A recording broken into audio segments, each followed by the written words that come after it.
Então, boa tarde novamente, pessoal. Bom, já são praticamente aí 1h30, então nós vamos estar iniciando nossa aula. Bom, como a aula está sendo gravada, como de costume, eu vou começar então me identificando para ficar registrado no vídeo. Eu sou o professor Paulo Darnes, do Instituto Federal de São Paulo. Esta é uma aula síncrona do curso de Laboratório de Conversão de Energia 2. Bom, semana passada, então, vocês tiveram uma folga com o relatório, né? Que não teve relatório do experimento 4. Essa semana nós vamos voltar, então. Então, vou começar compartilhando minha tela para a gente dar uma olhadinha no Moodle, certo? O material está organizado como de costume, mas vamos dar uma olhadinha lá. Então, compartilhando.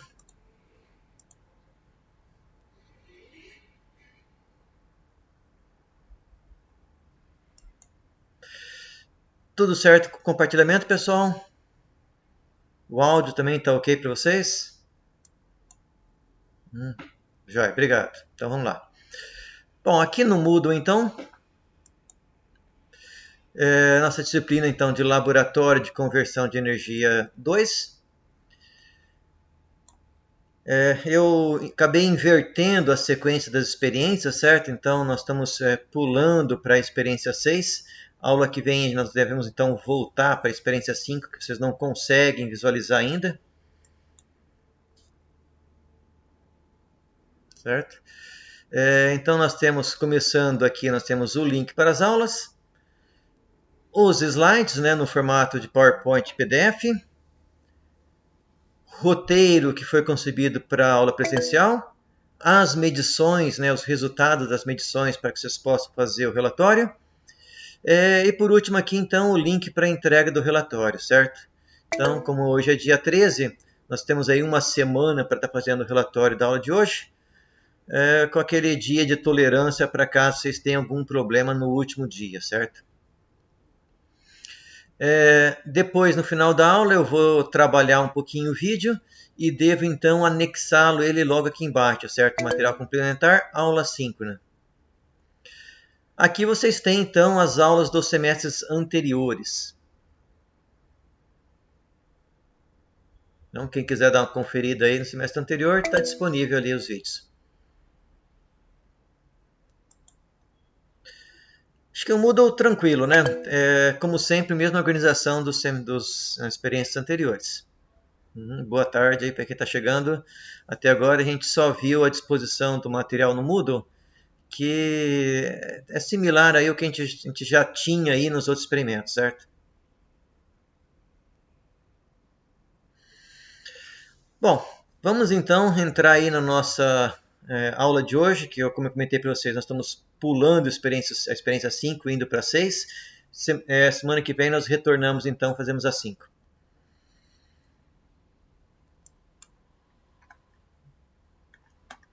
Vamos para o início. Então, nossa experiência número 6. Nós vamos continuar com a nossa máquina de corrente alternada, mas na aula de hoje nós vamos começar a abranger a máquina chamada assíncrona, certo? Também conhecida como motor de indução, porque essa máquina ela é mais aplicada como motor, certo?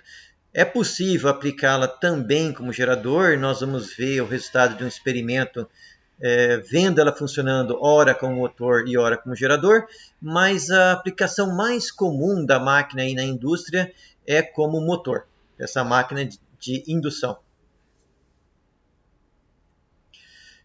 Bom, o estator dessa máquina é trifásico, ele é, de ponto de vista conceitual, ele é idêntico ao da máquina síncrona, certo? Então é um estator trifásico, onde cada fase está distribuída aí com distanciamento elétrico mecânico de 120 graus. Então eu tenho aqui a minha fase A, que está distribuída aqui nessa superfície. No seu centro magnético, a gente avança mais 120 graus, tem o centro magnético da fase B. Avança mais 120 graus, temos o centro magnético da fase C. Nós temos dois tipos de rotor para essa máquina. temos o rotor gaiola e temos o rotor bobinado, certo? Então, o rotor gaiola, ele também é trifásico, o rotor bobinado também é trifásico, e o rotor gaiola, chamado gaiola de esquilo, ele tem esse nome porque se nós corroermos aqui a parte de ferro desse rotor e ficarmos somente com as barras condutoras, esse rotor ele vai parecer com uma gaiola de esquilo que a gente tem aí nos pet shops, certo? Para hamster, aí, para os ratinhos, né? Por causa disso é chamado rotor gaiola. Eu cheguei a mostrar uma figura, acho que na primeira aula, então eu vou dar uma pequena parada aqui e vou relembrar aquela figura.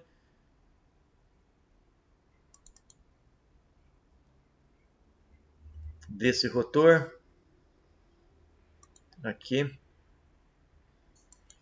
Aqui sim, então, rotor gaiola.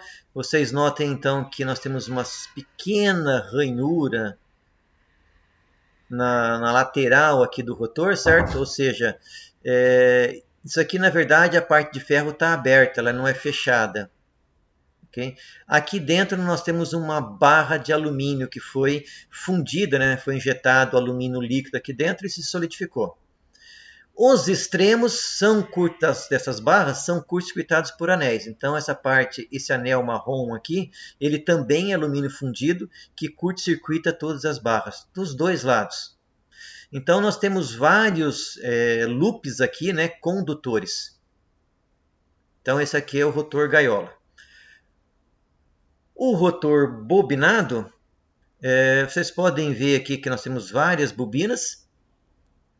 Ele também é um cilindro, certo? E para acessar essas bobinas, nós temos aqui 3 anéis que estão no eixo, né? Então pode ver uma vista aqui do motor completo do eixo.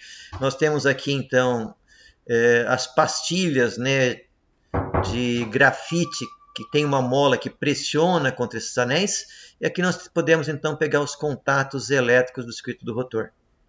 Deixa eu ver se tem mais uma figura aqui. Sim, aqui então nós vemos o rotor fora do estator, certo? Então, de novo, aqui nós temos as ranhuras. Elas são um pouco maiores porque nós precisamos se inserir os fios. Então, essa ranhura aqui tem que ser maior do que a bitola do fio para que ele possa passar pela ranhura. Isso dá várias voltas aí, certo? E cada uma das fases do rotor é acessado aí por um desses anéis. Vocês lembrem que a máquina de corrente contínua, esse anel era segmentado. Então, cada segmento do anel era uma bobina. Aqui é diferente, certo? Então, tem um anel contínuo e cada um desses anéis é uma fase. O rotor também é trifásico, igual ao estator. Beleza. Então, vamos voltar para a nossa experiência 6.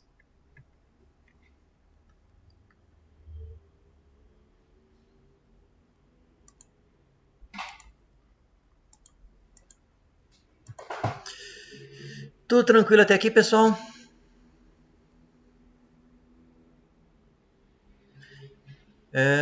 Joia, tranquilo então, vamos seguindo em frente.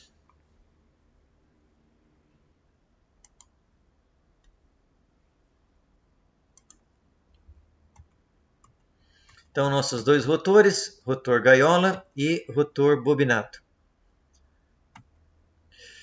A nossa máquina de laboratório, como a gente já comentei com vocês, cada fase está repartida em 2 bobinas, certo? Só que essas bobinas estão sobre o mesmo eixo magnético. A próxima fase, ela está avançada 120 graus da fase U e também dividida em 2 bobinas no mesmo eixo magnético. E por último, a terceira fase avança mais 120 graus, que também está dividida aí entre 2 bobinas no mesmo eixo magnético.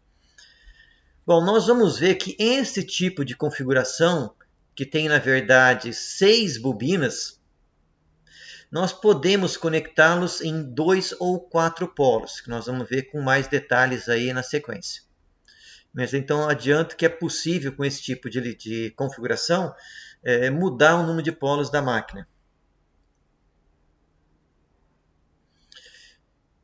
O rotor gaiola de esquilo, como ele tem muitas barras aqui ao longo de uma volta, ele acaba se adequando ao estator. Certo? Então, independente aí se o meu estator é 2 ou 4 polos, o rotor ele vai se adequar ao número de polos do estator.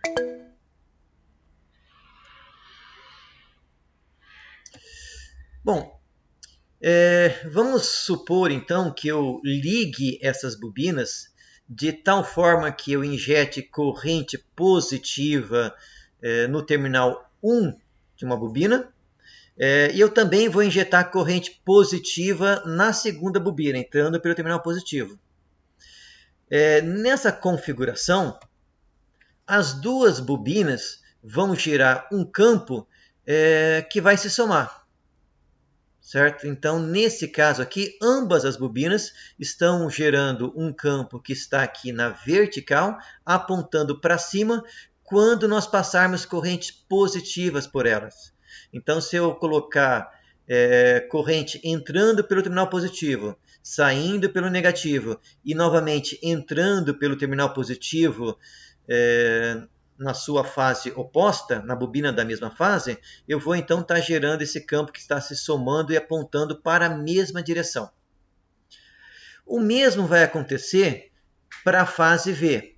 Então, se eu injetar corrente positiva entrando pelo terminal positivo nas duas bobinas, essas duas bobinas vão me gerar um campo que vai estar alinhado com o centro magnético, apontando aqui 120 graus à frente da fase U, ou seja, para a direita, na direita para baixo aí, né?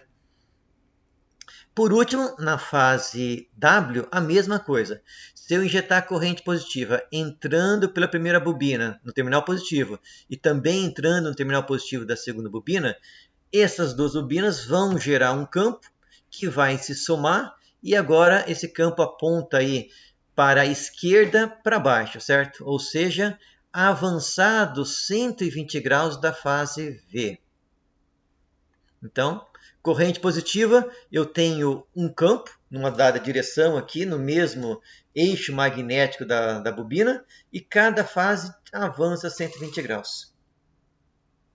Essa configuração aqui, então, para a corrente positiva. Bom, vamos ver o que acontece quando eu alimento esse motor com uma alimentação trifásica equilibrada. Então, se eu aplicar tensões trifásicas equilibradas, eu também vou ter correntes trifásicas equilibradas. Certo? Então, aqui eu tenho em azul a corrente na fase U, em vermelho a corrente na fase V e em W aqui a corrente na fase W. Vamos ver o que acontece com o somatório do campo das minhas três fases conforme nós avançamos no tempo. Então lembrem que corrente ela varia com o tempo, certo? Estamos falando de circuitos alternados, então isso aí tem que ficar variando com o tempo. Aqui nós temos um ciclo completo das correntes.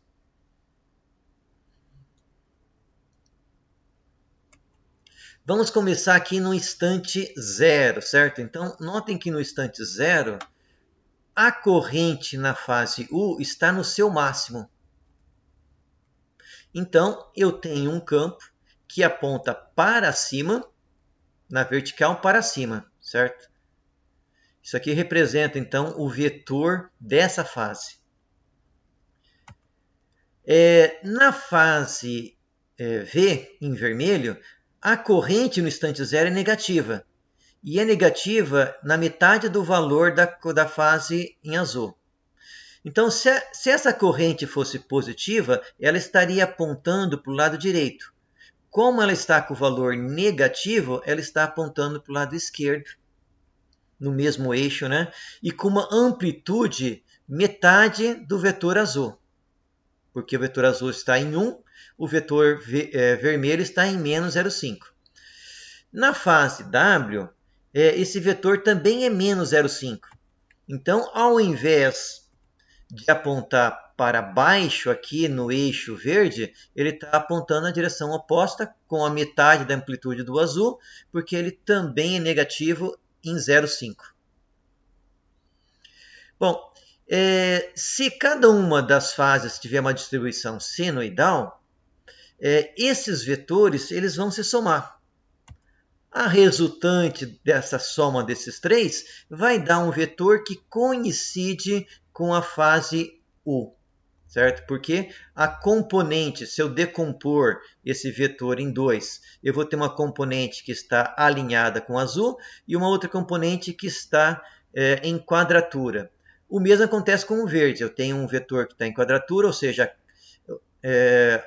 a projeção desses vetores na horizontal vai se anular e a projeção deles na vertical vai se somar. Então, essa soma aqui vai dar um valor de 1,5 o valor do vetor em azul. Dá um vetor em azul maior aqui, um azul escuro, certo? Bom, apesar de eu estar representando o fluxo resultante por um vetor, nós temos que ter em mente que, na verdade, esse vetor me representa um seno ou cosseno, certo? Onde aqui é o pico do meu seno. E ele vai decaindo aí ao longo do entreferro, né, ao longo de uma volta mecânica, num formato senoidal. Ou seja, esse campo resultante, ele tem amplitude de 1,5. Aqui em 0, estou arbitrando que aqui é o 0, ou seja, o centro da fase U é a minha referência de 0.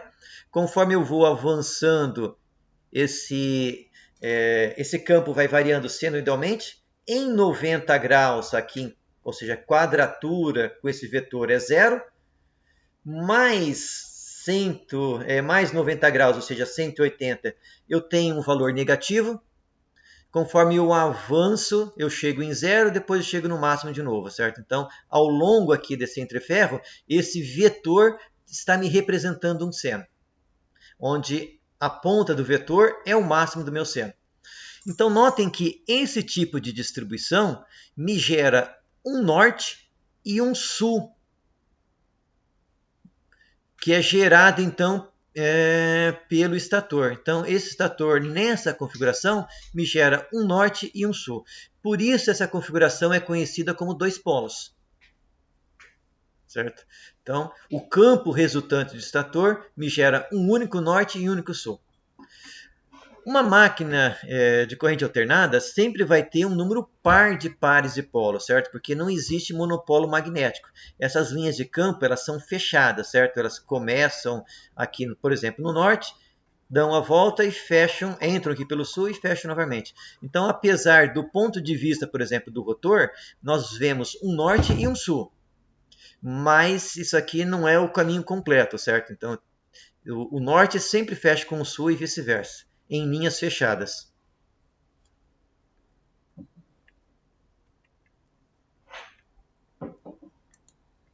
Tranquilo até aqui, pessoal? Então, eu estou demonstrando como fica o campo da minha máquina numa máquina que tem a configuração de dois polos. Certo? Então, eu mostrei como que esse campo ele é em um dado momento do tempo. Vamos agora avançar no tempo e vamos ver como que esse campo se desloca espacialmente dentro da máquina.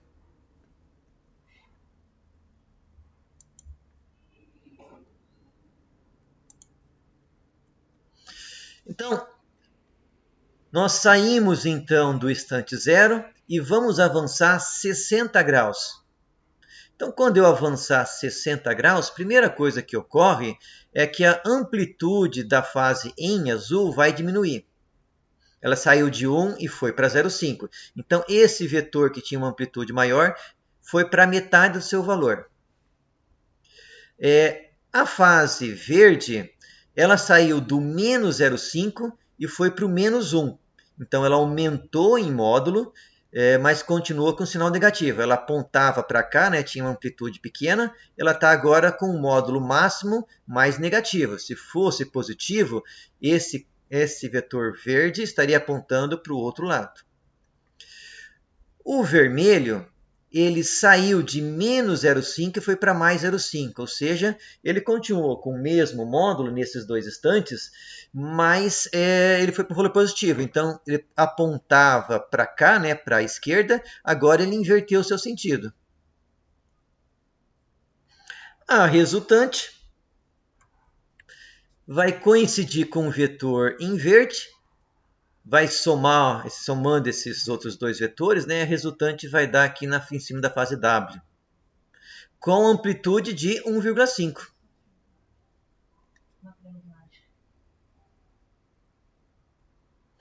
Novamente, então, eu tenho agora meu norte. Notem que no tempo, as minhas correntes avançaram 60 graus no tempo. Espacialmente, o meu campo avançou 60 graus no espaço aqui da minha máquina, certo? Espacialmente aqui no entreferro. Mas lembrem que esse vetor representa um seno. Então, esse seno está com o pico aqui.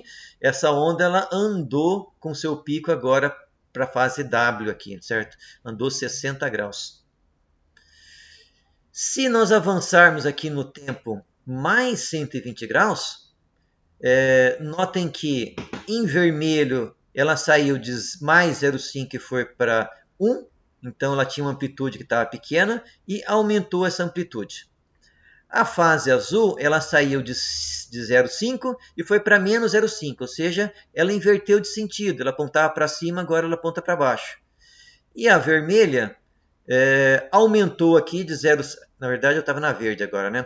A verde saiu de menos 1 e foi para menos 0,5. Então, ela simplesmente diminuiu de amplitude. Novamente, se eu fizer a soma vetorial, vocês vão ver que agora o meu vetor resultante aponta na fase V. Avancei mais 60 graus, o meu vetor de campo, né, avancei 60 graus na corrente, o meu vetor de campo avançou mais 60 graus. Vamos avançar mais 60 graus. Agora notem que o azul ele está com menos 1, então ele simplesmente aumentou de amplitude, né? Ele estava com menos 0,5, agora ele foi para menos 1, dobrou de tamanho. O verde saiu de menos 0,5 e foi para mais 0,5, ou seja, ele inverteu de sentido. Ele estava apontando para cá, agora aponta para o outro lado. E o vermelho saiu de 1 e foi para 0,5, ou seja, ele só diminuiu de amplitude. Novamente, a soma agora dá um vetor que aponta aqui na direção da fase U novamente, mas num ângulo aí de 180 graus. Certo? Então, nós saímos aí... conforme a minha corrente variou 180 graus no tempo, o meu vetor variou 180 graus no espaço. Se nós continuarmos aí avançando, né, vocês vão ver que para cada 60 graus, o meu vetor resultante também avança 60 graus.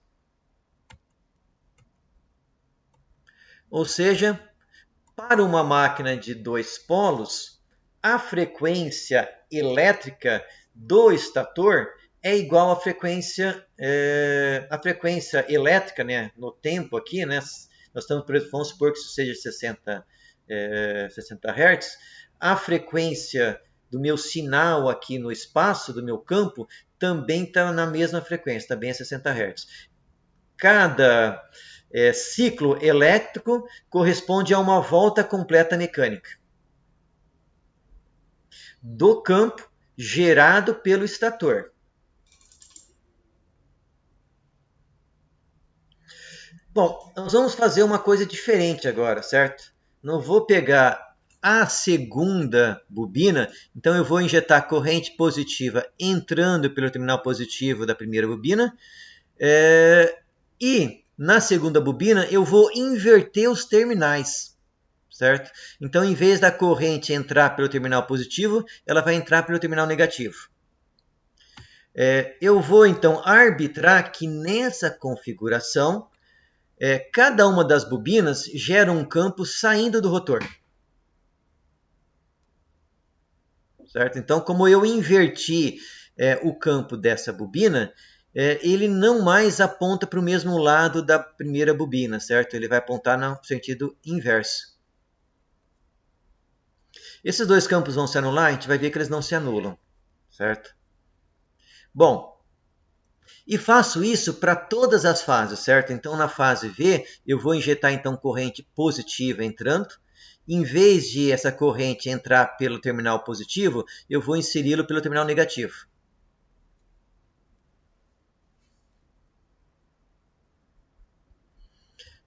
Aqui, de novo, corrente positiva entrando na fase, cada uma das fases vai gerar um campo saindo do rotor. E é essa que eu estou arbitrando aí a polaridade, certo? E o mesmo para a fase V, certo? Então, também inverti a polaridade dessa segunda bobina.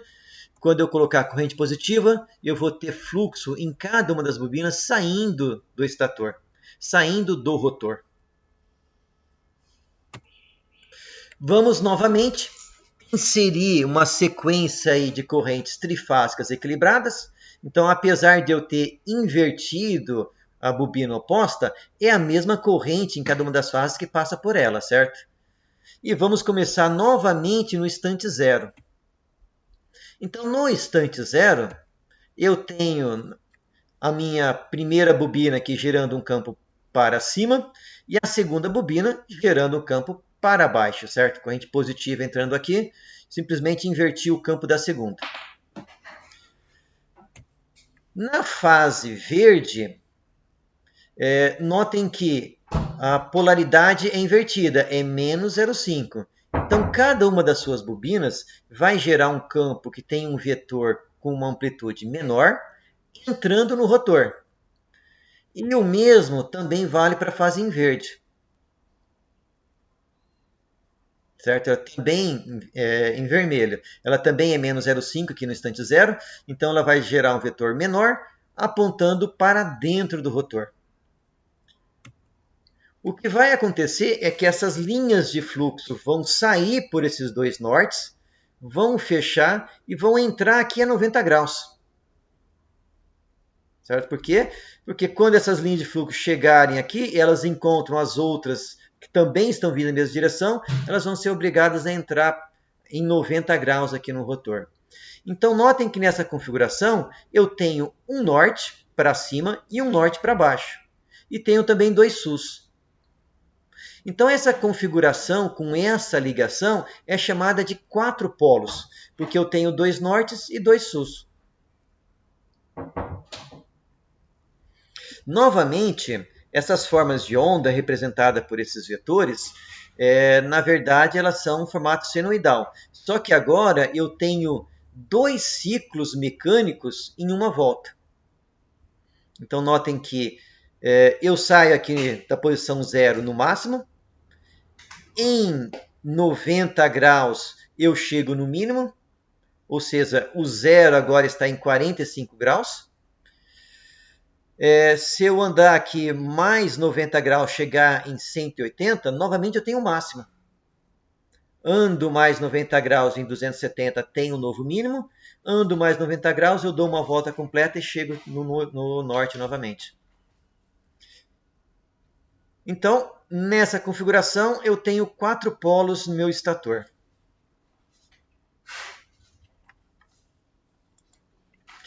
Tranquilo, pessoal? Então, nós mostramos ali uma máquina com dois polos.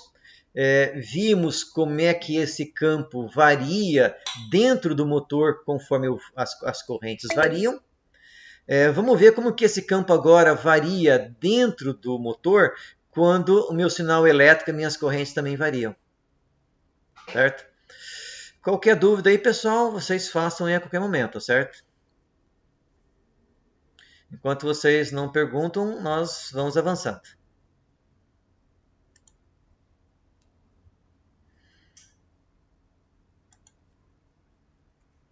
Então, nós vimos aí no instante zero como ficam esses fluxos. Temos, então, quatro polos. O formato de onda é senoidal. Eu tenho dois ciclos em uma volta mecânica. Vamos avançar, então, 60 graus elétricos no tempo, né?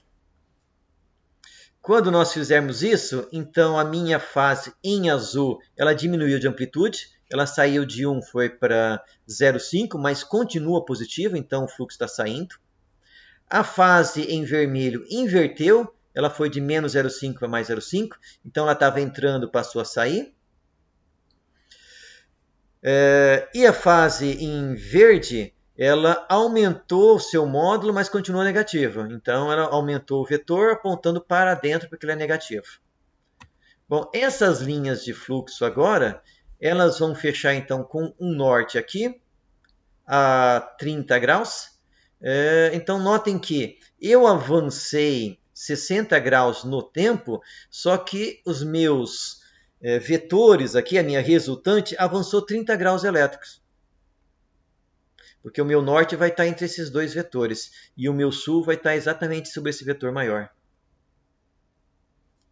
Então, notem que o meu norte saiu aqui da posição 0 e foi para andou 30 graus. E o sul saiu aqui de 90 graus e foi aqui para 120 aqui, ou 60 graus em cima, né? Todos os polos andaram 30 graus. Vamos avançar aí, então, mais 60 graus. Agora a fase vermelha está no máximo positivo, então esse vetor em vermelho aumentou de amplitude. Como é positivo, ele está saindo. Os vetores em azul e em verde estão em menos 0,5, ou seja, vetores pequenos entrando. Quando eu traçar o resultante, meu norte agora andou mais 30 graus, ou seja, andou um total de 60, enquanto aqui os meus sinais elétricos avançaram 180. Avançando aí mais 60 graus, nós vamos ver que espacialmente eu avancei mais 30. E assim sucessivamente. Quando eu fechar um ciclo completo, novamente eu vou ter um norte para cima e um norte para baixo. Mas notem que eu tive um norte que saiu dessa posição, andou 180 graus e agora aponta para baixo. Ou seja, eu andei aqui 360 graus no tempo com as minhas correntes, enquanto aqui espacialmente os meus sinais eles andaram então 180 graus.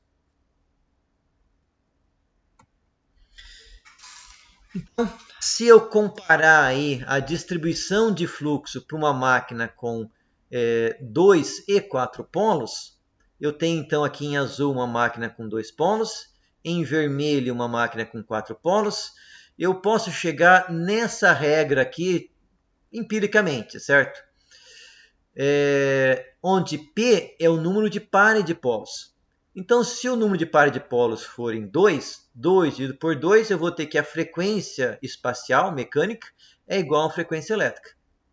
Agora, se o número de pares de polos for 4, isso aqui vai dar 2, significa que a minha frequência elétrica é o dobro da frequência mecânica, ou a mecânica é a metade da elétrica.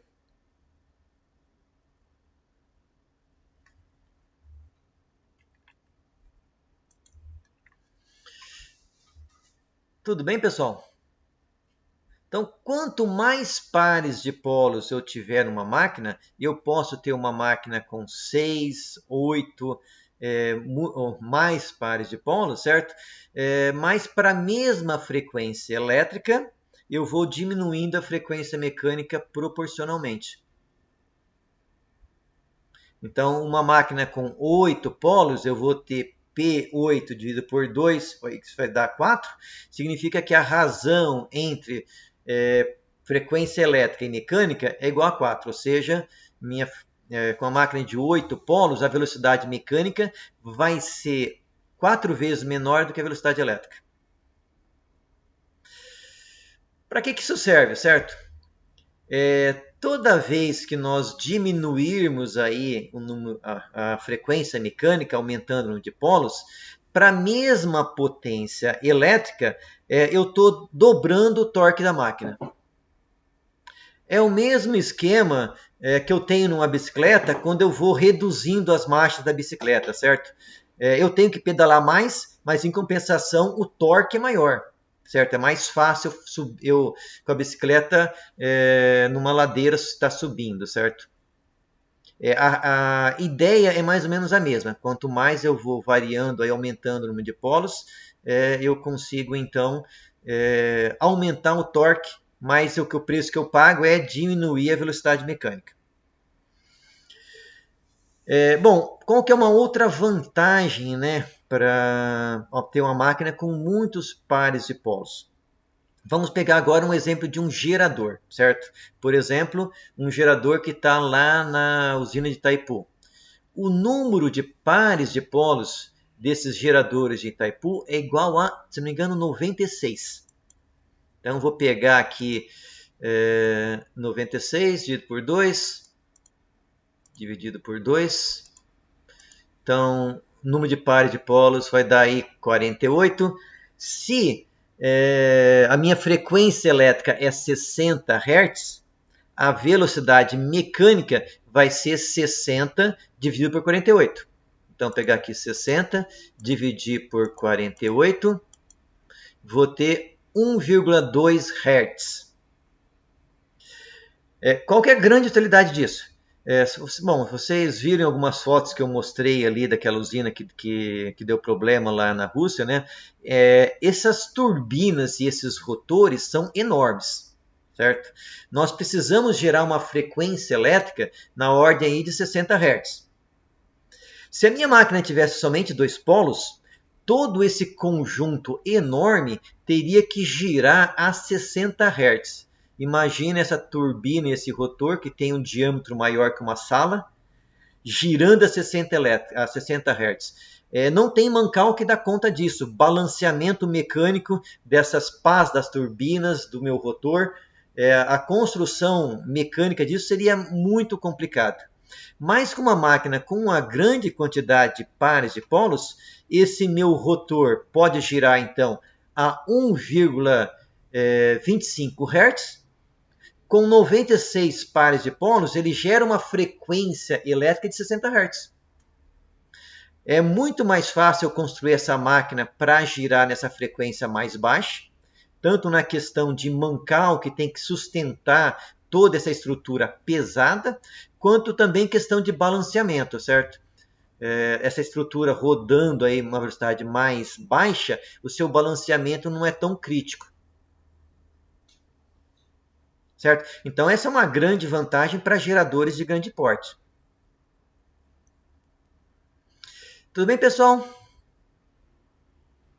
Então, para motor, a vantagem é que se eu preciso de uma rotação mecânica menor, eu não preciso fazer isso com engrenagens, certo? Eu não preciso usar engrenagens para diminuir a rotação. Eu posso construir uma máquina com mais pares de polos. Bom, eu posso, com essa máquina de laboratório, eu consigo uma máquina com 6 pares de polos? Não consigo, certo? Para eu construir uma máquina com 6 pares de polos, eu iria precisar de ter 9 bobinas. Para uma máquina com 8 pares de polos, eu ia precisar então de 3 vezes 4. Eu ia precisar então de 12 bobinas, como se diz, distribuídas. Então, tirando essa construção aí especial, que eu tenho 6 bobinas, então nessa configuração eu consigo variar entre 2 ou 4 polos, basta eu inverter ou não a fase das duas bobinas da mesma fase, né? Inverter a polaridade. Então nessa configuração eu consigo construir uma máquina em 2 ou 4 polos, por isso que ela é utilizada no laboratório, certo? Nós podemos demonstrar isso para vocês. Se não, eu precisaria de uma máquina com uma construção diferente. Se eu tivesse uma máquina com 12 polos, eu conseguiria construir uma máquina que tivesse também a metade de pares de polos. Eu poderia também fazer esse jogo 12 ou 6. Mas em outras configurações eu não consigo. Tipo, 8 ou 4 também consigo. Então tem algumas configurações que a gente consegue replicar, mas não são todas. Tudo tranquilo até aqui, pessoal?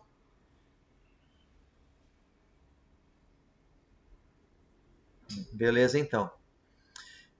Bom, uma outra coisa que nós vamos ver agora é a curva de torque de uma máquina de indução, certo? Nós vimos que a máquina síncrona que nós estudamos nas 4 primeiras experiências, ela tinha uma curva de torque muito simples, era uma reta em cima da velocidade síncrona.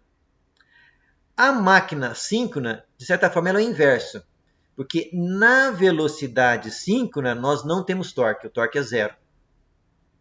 Vamos então para a curva de torque.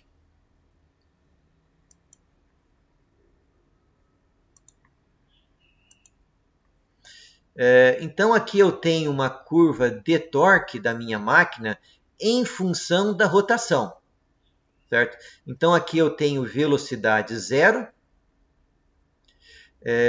ou seja, velocidade síncrona, né? E aqui, nesse pontilhado, eu tenho a velocidade síncrona, ou seja, o que acontece quando a minha máquina gira exatamente na velocidade síncrona, o torque é zero.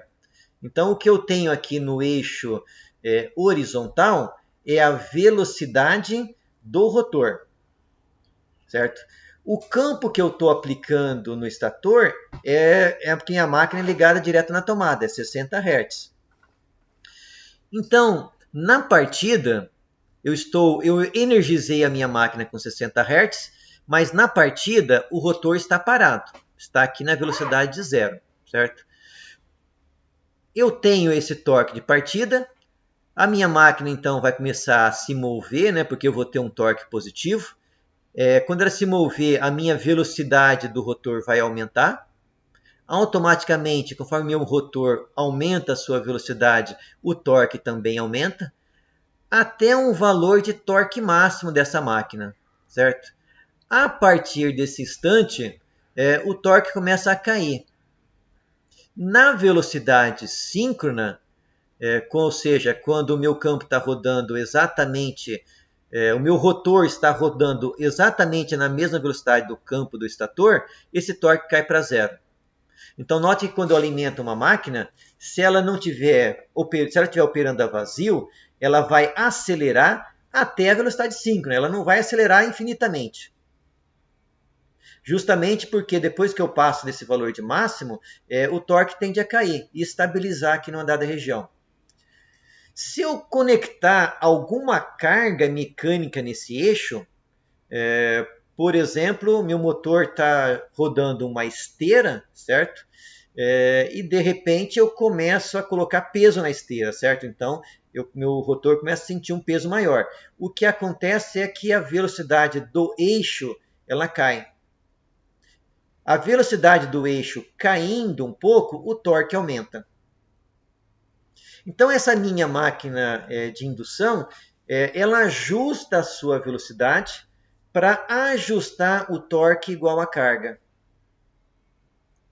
Então, notem que o torque na velocidade síncrona é zero. Ela, de certa forma, nesse ponto de vista de torque, ela é o inverso da máquina síncrona, porque a máquina síncrona só tem torque nessa velocidade. A minha máquina de indução, o torque nessa velocidade síncrona é zero. Ela só vai ter torques para velocidades diferentes da velocidade síncrona. Bom, vou tentar explicar para vocês, de forma meio intuitiva, por que a máquina de indução vai ter um torque zero na velocidade síncrona. O campo do estator está girando a 60 graus, certo? Na máquina de indução, as correntes que eu tenho nessa máquina, elas vão ser induzidas pelo campo do estator. Se o meu rotor girar exatamente na mesma velocidade do estator, o meu rotor vai enxergar um campo estático. Apesar do meu estator estar girando a 60 graus, o rotor também está girando, hipoteticamente, na mesma velocidade. O que ele enxerga? Um campo fixo, que não varia. Se o campo não varia, não tem tensões e correntes induzidas no rotor. Na partida, vou voltar para a situação da partida agora, que é a situação inicial, eu tenho o campo do estator girando ali a 60 Hz e o rotor parado. O que o meu rotor enxerga? Um campo variando senoidalmente com uma velocidade de 60 Hz. Essa variação vai induzir tensões e correntes que vão gerar campo no rotor e esse campo vai me gerar torque que vai acelerar esse rotor. Conforme o meu rotor acelera, a frequência elétrica do circuito do rotor é a diferença entre a frequência do estator, que é 60 Hz, para a frequência do rotor. Se essa máquina acelerar até 59 Hz, então eu tenho o campo do estator girando a 60 Hz, o meu rotor girando a 59 Hz, a frequência elétrica que o meu rotor enxerga é 1 Hz, é a diferença entre as duas frequências. É igual aquela história em física que eu tenho um carro andando a 80 km, um outro carro ultrapassa esse a 100, a velocidade relativa entre os dois é 20 km por hora. Aqui é a mesma coisa, eu tenho o campo do estator girando ali a 60 Hz, se o meu rotor estiver girando a 59, a frequência elétrica que meu circuito rotor enxerga é 1 Hz. A diferença entre elas, certo? Entre a frequência elétrica, que é a velocidade síncrona, ou seja, a frequência que você está alimentando eletricamente a máquina, menos a frequência mecânica do rotor. É essa a frequência que a minha máquina enxerga, que o circuito do rotor enxerga, certo? Essa diferença aí entre a frequência elétrica do estator e a frequência mecânica do rotor, dividida pela frequência elétrica do estator, nós chamamos de escorregamento. Certo? Nós vamos dar uma olhadinha um pouquinho melhor nisso na experiência 5 que eu precisei inverter aí, certo? Tranquilo até aqui, pessoal? Então, intuitivamente, essa máquina não tem torque na velocidade síncrona, porque na velocidade síncrona, o campo que o meu rotor enxerga tem uma frequência nula. Imagina dois carros andando na mesma velocidade, certo? Quando um olha para o outro, eles pensam, em relação a eles, os dois carros estão parados. Então, eu tenho o carro A andando a 60 Hz, o carro B andando a 60 Hz. Quando o carro A olha para o carro B, ele enxerga ele parado em relação a si mesmo, certo? Em relação ao referencial externo, ambos estão a 60 km por hora. Com o rotor acontece a mesma coisa. Se o meu rotor girar exatamente na mesma velocidade do campo do estator, ele vai enxergar o campo do estator parado. Automaticamente não tem variação de campo, não tem variação, não tem tensão induzida, não tem corrente no rotor. Certo? Tranquilo, pessoal?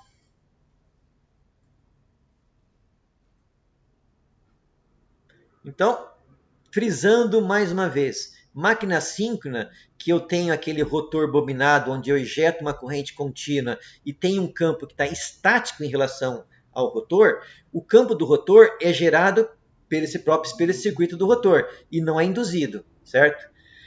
Se for ímãs, a mesma coisa. Eu tenho um campo que está fixo no rotor. Ele não é gerado, ele é gerado pelos ímãs.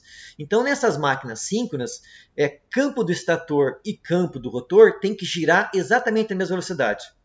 Se eles não girarem exatamente a mesma velocidade, eu não tenho torque. Máquina de indução é o oposto. Eles não podem girar na mesma velocidade, porque o campo é induzido. Se eles girarem na mesma velocidade, eu não tenho torque. Essa é a diferença principal entre uma máquina síncrona e uma máquina de indução. O nome máquina de indução vem disso aí, que o campo, as correntes no circuito do rotor são induzidas pelo campo do estator. Por isso que esses campos têm que ter frequências elétricas diferentes. Se não tiverem frequências elétricas diferentes, não tem tensão induzida nem corrente no rotor. Certo, pessoal? Beleza, então. Vamos avançar mais um pouquinho aqui na curva de torque. A minha máquina de indução, ela pode operar em 3 regiões. A primeira região é a região onde a velocidade do rotor varia entre 0 e a velocidade síncrona. Essa região é chamada de motor. Se por algum motivo eu conseguir acelerar essa máquina acima da velocidade síncrona, ela vai tentar frear o eixo. Nessa situação, a máquina está operando como gerador, certo?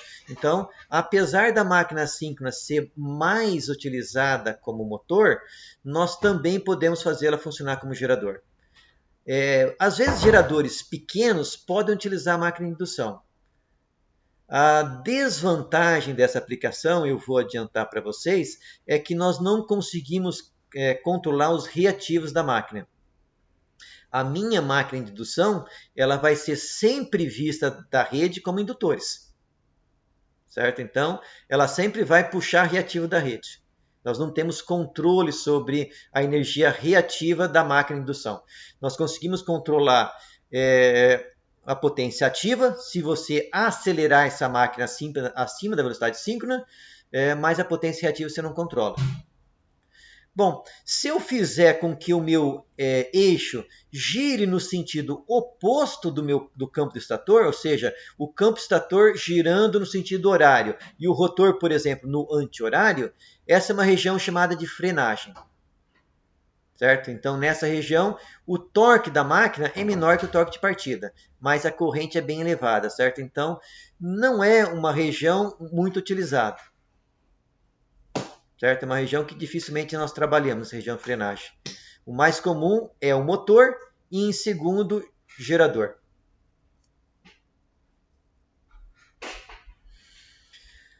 Bom, eu tenho aqui então a curva de torque da minha máquina, somente na região aqui de motor.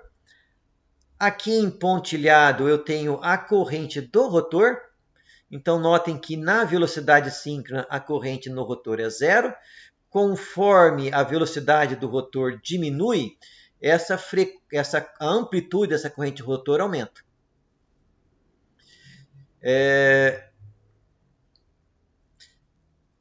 Eu tenho uma outra curva que é a curva de potência. Então, notem que essa curva de potência também tem um máximo que não coincide com o máximo do torque. Passado esse máximo, essa potência cai até 0. Certo? Então, na velocidade 0, que é escorregamento de 1, depois eu vou mostrar esse cálculo, a potência é nula, mas o torque não. Então, aqui eu tenho a curva de torque, curva de corrente, curva de potência. Para minha máquina operando aí de velocidade 0 até a velocidade síncrona, na região de motor. Bom, nesse experimento, o nosso objetivo é levantar uma parte dessa curva de torque. Certo? Nós não conseguimos, com os recursos que nós temos no laboratório, fazer toda a curva de torque. Porque quando eu coloco a máquina em qualquer uma dessa posição, automaticamente ela acelera, certo? Então eu não consigo fazer isso. No laboratório, o que nós fazemos aqui? Primeiro, nós deixamos a máquina rodar a vazio. Rodando a vazio, esse torque, essa curva de torque, a minha máquina vai operar muito próximo da velocidade síncrona, com um torque quase 0. O conjunto no laboratório da minha máquina de indução, ela tem um freio conectado no eixo. Então, nós começamos então a colocar potência nesse freio para ele frear a máquina. Conforme nós aumentamos o torque do freio, a minha máquina vai diminuindo a velocidade para igualar o seu torque ao torque do freio. Nessa situação, ela vai estabilizando, certo? Então, nós vamos aumentando esse torque, a velocidade vai caindo. Quando o nosso torque do freio atingir o mesmo torque de pico do meu motor, se eu aumentar só mais um pouco, o torque do freio vai ficar maior que o torque da máquina. Nessa situação, a máquina vai tender a perder velocidade continuamente até chegar até a minha máquina parar. Então, nós só conseguimos fazer essa curva de torque do torque 0 na velocidade síncrona até o torque de máximo. com os recursos que nós temos no laboratório. Então, aqui a curva de torque. No estator, nós temos uma curva que é parecida com aquela curva que eu mostrei da corrente do rotor, só que a corrente no estator ela não chega a zero. Certo? Por que ela não chega a zero? Mesmo com a minha máquina rodando a vazio, a minha máquina vai puxar energia reativa, ou seja, eu tenho indutor conectado a uma fonte de alimentação, ela vai puxar corrente reativa. Conforme eu vou aumentando o torque, a corrente no estator também aumenta. E ela vai aumentando de forma contínua, certo? Essa corrente não tem um valor de máximo aqui, certo? O valor de máximo dessa corrente está na velocidade zero.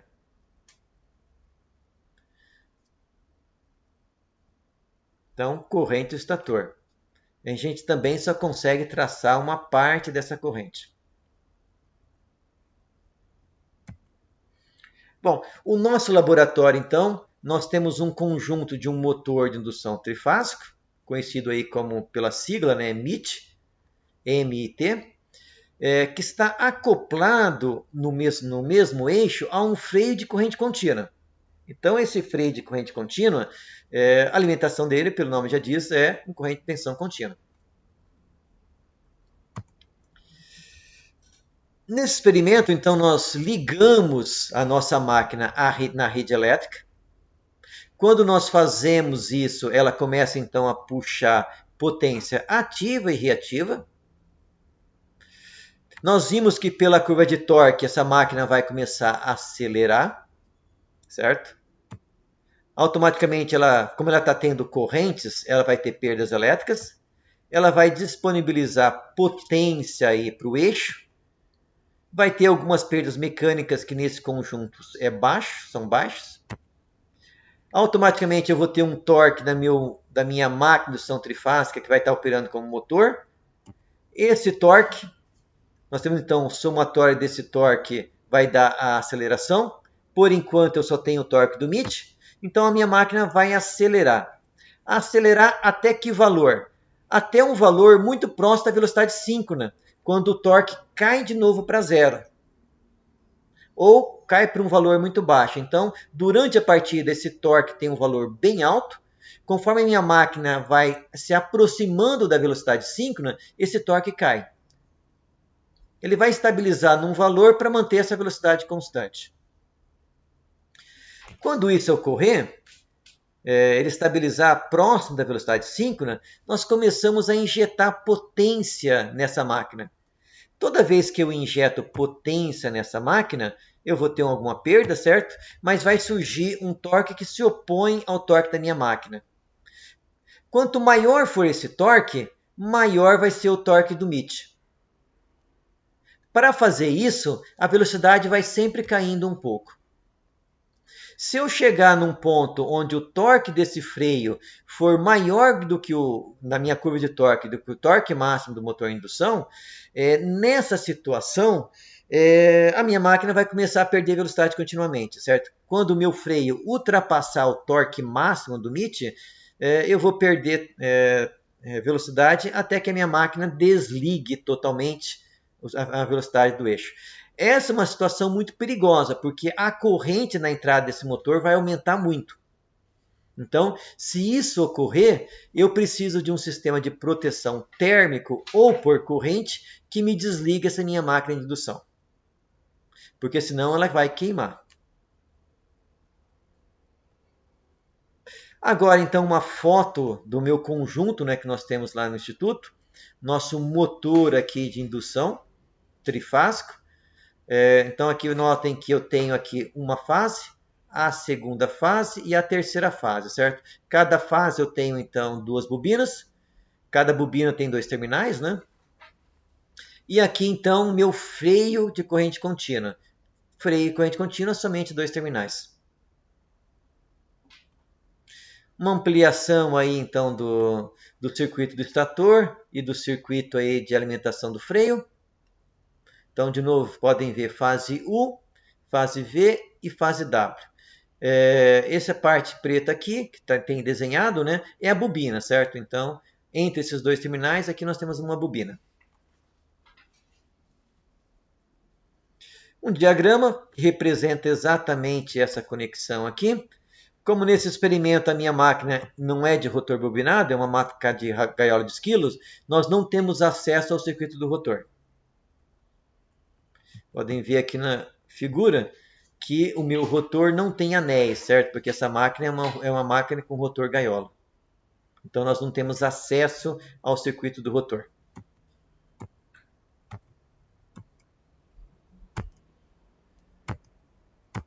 Bom, o que nós medimos aqui nesse experimento, né? Na ligação de dois polos, eu preciso então que a corrente entre pelo terminal positivo, vai sair pelo negativo, e ela entre novamente no terminal positivo da segunda bobina, certo? Então, eu tenho que replicar isso para as três fases. Para ligar em estrela, eu tenho que fazer aqui um curto entre os terminais negativos das três fases. Alimentamos cada uma das fases pelo terminal 1 da fase UVW. Para ligar em 4 polos, basta que a corrente saia do terminal negativo da primeira, então ela vai entrar pelo positivo, vai sair aqui pelo negativo. Em vez de conectar isso aqui no positivo, eu conecto no negativo. Ou seja, eu estou invertendo a polaridade da segunda bobina. Agora, eu vou continuar alimentando pelo terminal 1 e preciso então curto-circuitar os terminais 6 de cada uma das fases. Então, nessa configuração, a minha máquina está em estrela com 4 polos. A diferença entre dois polos é que em cada uma das fases, 2 polos do terminal 2 para o terminal 6, 4 polos do terminal 2 para o terminal 5.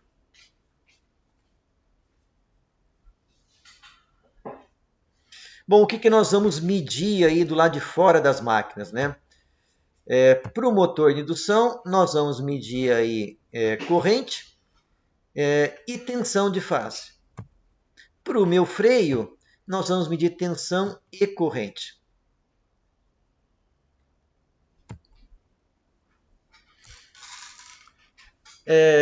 Nós podemos ligar essa máquina então em estrela 2 e 4 polos e podemos também usar duas tensões de alimentação diferentes para fazer esses ensaios.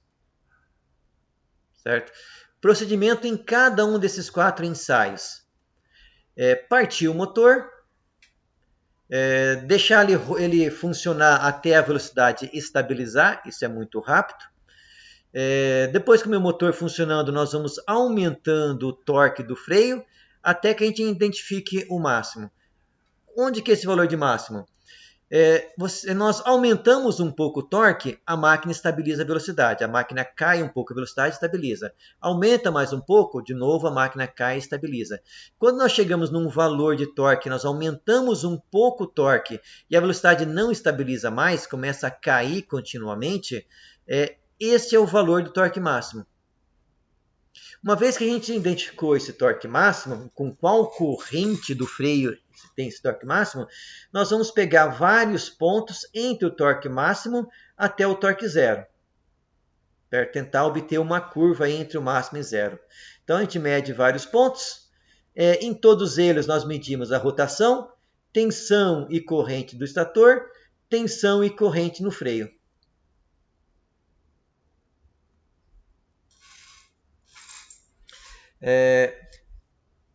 Bom, deixa eu voltar aqui para um slide anterior. Esse aqui. Bom, nesse ensaio, a tensão e a corrente que nós temos aqui no circuito do estator, ele vai nos dar a potência total, certo? Ou seja, a soma vetorial entre a potência ativa e a reativa, certo? Pela tensão e a corrente na entrada do meu motor de indução, eu não consigo saber qual que é a potência ativa, medindo somente o módulo deles, certo? Mas eu sei que quando a minha máquina está rodando com velocidade constante, ou seja, sem variar a velocidade, esses dois torques são iguais. Máquina rodando com velocidade constante, torque da minha máquina tem que ser igual ao torque do freio. Bom, então, na verdade, nós vamos estimar o torque do meu motor de indução trifásico pelo freio. Porque o freio não tem energia reativa, certo? Toda a potência que está sendo fornecida, eu pego, como é tensão constante, né, tensão contínua, eu não tenho frequência. Então, toda essa potência que eu tenho aqui é simplesmente o produto entre tensão e corrente. Não tem energia reativa, porque a minha máquina, esse freio é de corrente contínua. Então, toda a potência que eu entrego, eu estou desprezando perdas, porque freio, na verdade, ele é só perda. Então, eu estou supondo que toda a potência que eu injeto nesse freio gera um torque. Se a minha máquina roda com velocidade constante, torque do freio tem que ser igual ao torque do motor. Então, é dessa forma que, na verdade, nós vamos calcular aqui o torque do meu motor de indução trifásica. Vamos avançar ali para a parte dos cálculos. Então, para cada um desses 4 ensaios, configuração 2 polos com 2 tensões de alimentação diferentes. Configuração 4 polos com 2 tensões diferentes, nós vamos obter então 4 curvas. Em cada uma nós vamos calcular potência do estator, potência do freio e também aí o torque do freio, certo? Vamos traçar uma curva de torque por velocidade e também de corrente no freio por velocidade. Mas o torque do freio, em cada ponto de medição, foi feito com velocidade constante, ou seja, torque do freio igual ao torque da minha máquina. Bom, como que eu calculo então a potência no estator? Lembre que na verdade eu devia ter usado a letra S aqui, né, em maiúsculo, porque nós estamos calculando a potência total. Então, essa potência total, que é dada em VA, ela é tensão de linha vezes corrente de fase vezes raiz de 3. A potência do freio, como é tensão contínua, é tensão vezes corrente. Isso me dá potência em watt. Para nós obtermos o torque no freio, eu tenho que pegar aqui a potência do freio e dividir pela rotação. Cuidado que essa rotação tem que estar em radianos por segundo. No laboratório, o nosso instrumento de medição ele dá em RPMs. Eu vou conferir se eu já passei vamos conferir, né, se eu já passei as medidas em radianos ou se elas estão lá em RPMs. Certo? Se a potência está em watt e a rotação em radianos por segundo, o meu torque é em newton-metro. Ou seja, tudo aqui em sistema internacional.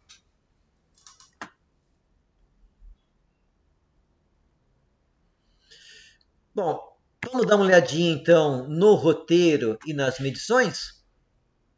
Perguntas aí até aqui, pessoal? Nenhuma?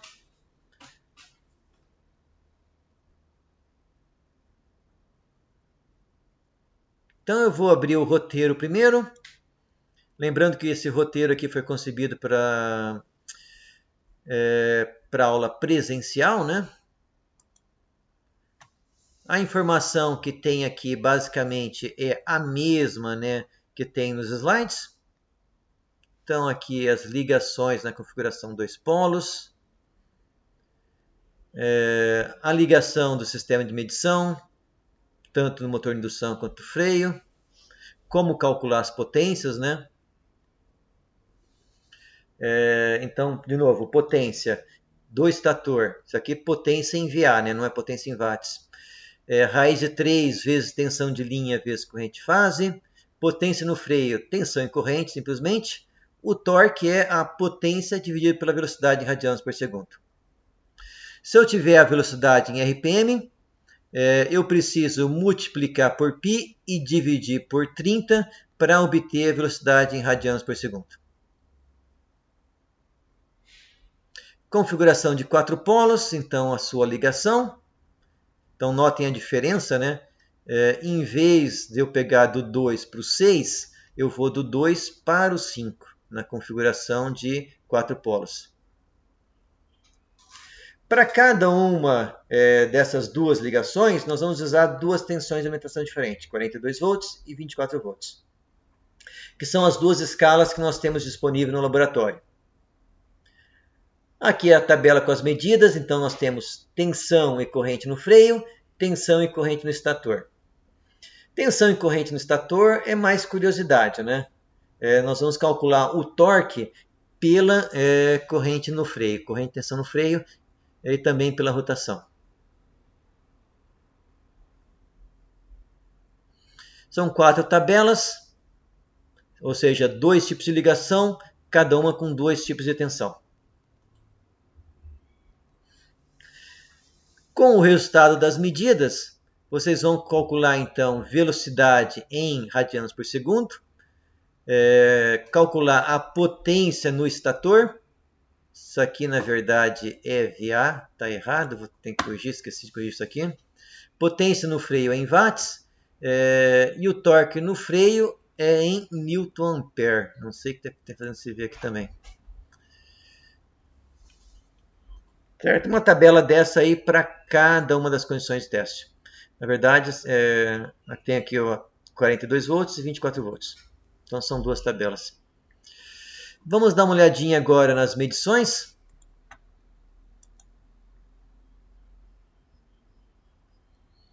Então, primeira tabela, motor com 2 polos, alimentação de 42 volts. Então, conforme nós vamos aumentando tensão no freio, vai aumentando também a corrente no freio. E notem que conforme eu vou aumentando essa potência, a velocidade vai caindo. Nesse ensaio, quando eu coloco aqui 11 volts no freio, a velocidade não estabiliza mais, ela cai continuamente até zero. No estator, a alimentação que eu medi, na verdade, apesar da escala ser 42, o que eu medi na prática foi 45, certo? E conforme eu fui aplicando mais torque no freio, a corrente do estator vai aumentando também. Nós observamos esse comportamento para as 4 tabelas. A diferença é que o valor de máximo vai variar aí com a alimentação e também com o número de polos. Notem que com 2 polos, essa velocidade, quando o torque é muito baixo, ela está próximo de 3.600 RPM. 3.600 RPM é a velocidade síncrona da máquina. Quando a minha máquina está rodando a vazio, ou seja, sem tensão e corrente no freio, essa velocidade é praticamente 3.600. Já para a máquina com 4 polos, essa velocidade síncrona do rotor é a metade. Então, a velocidade síncrona para uma máquina em 2 polos, 3.600 RPM. Velocidade síncrona para uma máquina de 4 polos é metade, é 1.800 RPM. Coloquei um pouco de carga, a velocidade cai, abaixo da velocidade síncrona. Então, máquina de 4 polos, velocidade síncrona 1.800 RPM. Máquina com 2 polos, velocidade síncrona 3.600 RPM. O que vocês precisam fazer, voltando para o roteiro, calcular a velocidade em radianos por segundo, a potência do estator, que na verdade é em VA, a potência no freio, que está correto é watts, e o torque no freio, que é igual ao torque da minha máquina de indução, porque todas as medições foram feitas com velocidade estável, velocidade sem variação de velocidade. Máquina, olhando na equação mecânica, né, se não tem variação de velocidade, torque do freio tem que ser igual ao torque da minha máquina de indução.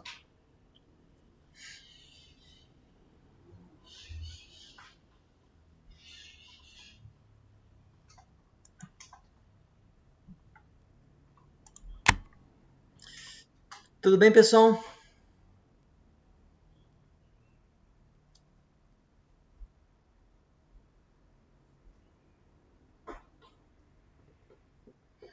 Então, lembrando, além de preencher aquelas tabelas, vocês precisam traçar os gráficos, certo? Mais para frente, nós vamos ter uma aula de simulação que eu vou mostrar como que nós podemos calcular, conhecendo os parâmetros da máquina, como calcular seu torque, sua potência, seu torque, certo? Então nós vamos tentar fazer uma comparação teórica entre esses cálculos com esses dados experimentais. A gente vai ver que não vai fechar, certo? Porque a gente tem muito erro de medição. Nossos instrumentos ali do laboratório não são muito precisos, nenhum está ferido, então tem bastante erro de medição. Esses dados nunca fecham muito. O importante é que feche ordens de grandeza, tá? Mas nós vamos ver isso mais para frente em aulas posteriores. Então, vocês vão traçar essas curvas e mais para frente elas vão ser úteis para fazer algumas comparações com simulações que nós vamos fazer, certo? Tem uma pergunta aqui. Foi medido 45 volts pelo mesmo motivo que se você pegar e tentar medir a tensão na tomada em casa, tal, não vai dar 110 volts, certo? Esse valor é o valor nominal. Só que esse valor nominal ele pode variar em mais ou menos 10%. No instante que nós fizemos o ensaio, ele estava 10% acima. Certo? O 42 é a escala que está escrita lá no equipamento. Só que ela depende da tensão de entrada, que estava um pouco acima. Joia? Então, o valor que a gente colocou lá é o valor de escala. Só que como a gente mede realmente com o multímetro, estava diferente. O multímetro também pode ter algum erro de medição, mas a tensão da rede varia, mais esse erro da medição deu os 45 volts ali. Para a escala de 24 também não deu 24, né? Deu 25, né? Se não me engano, deixa eu conferir aqui. Exato, também deu diferente, deu 25. Mais alguma curiosidade aí, pessoal? Dúvida?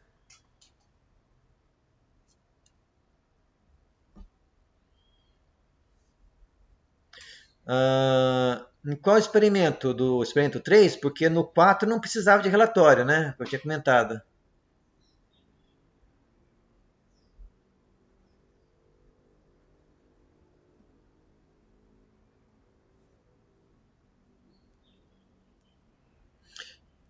Aparentemente sim. Aparentemente sim, certo? São máquinas diferentes, elas vão ter perdas diferentes, né? Mas aparentemente ela tinha mais perda.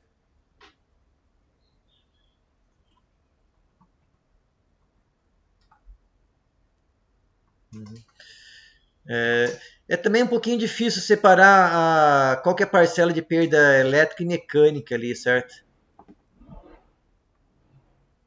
Uhum.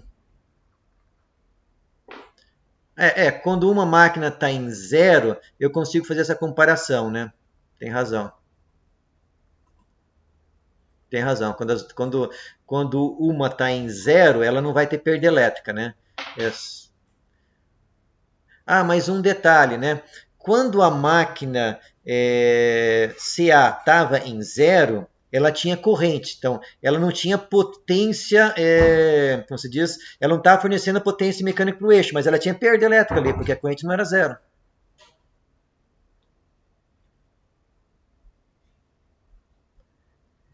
Então, naquela situação, a máquina de corrente contínua estava suprindo as perdas no eixo, mais as perdas elétricas das duas.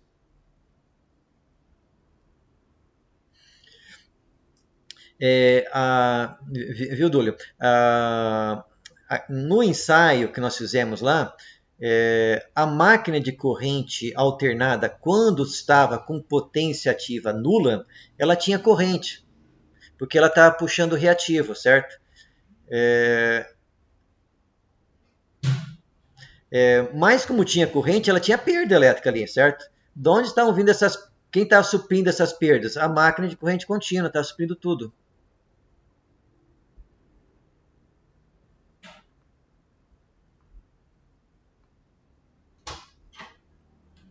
Certo? Porque a corrente não era nula. Tá certo que essa perda com aquela corrente baixa devia ser bem também baixa, viu? Mas é meio difícil separar essas coisas ali no laboratório. até porque a precisão do nosso instrumento, como eu comentei, não é muito boa. O objetivo principal é mostrar a ordem de grandeza das coisas, tá?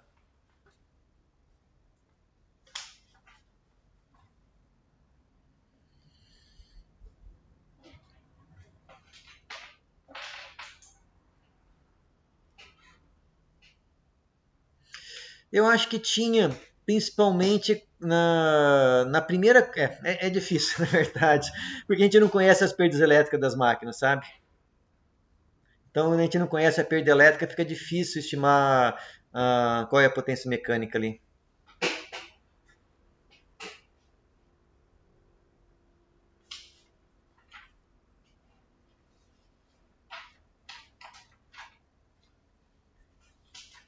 Uhum. Tá joia, então. Mais curiosidades ou dúvidas, pessoal?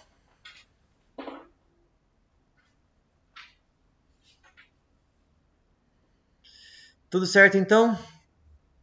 Bom, então, não tendo aí mais nenhuma questão, eu também já passei todas as informações que eu queria passar nesse experimento, relembrando, né, que prazo de uma semana aí para estar fazendo o relatório.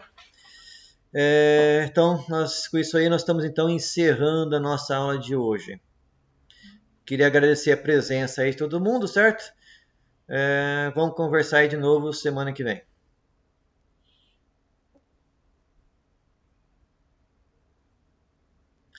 Joia, pessoal. Um abraço para todo mundo aí. Até mais.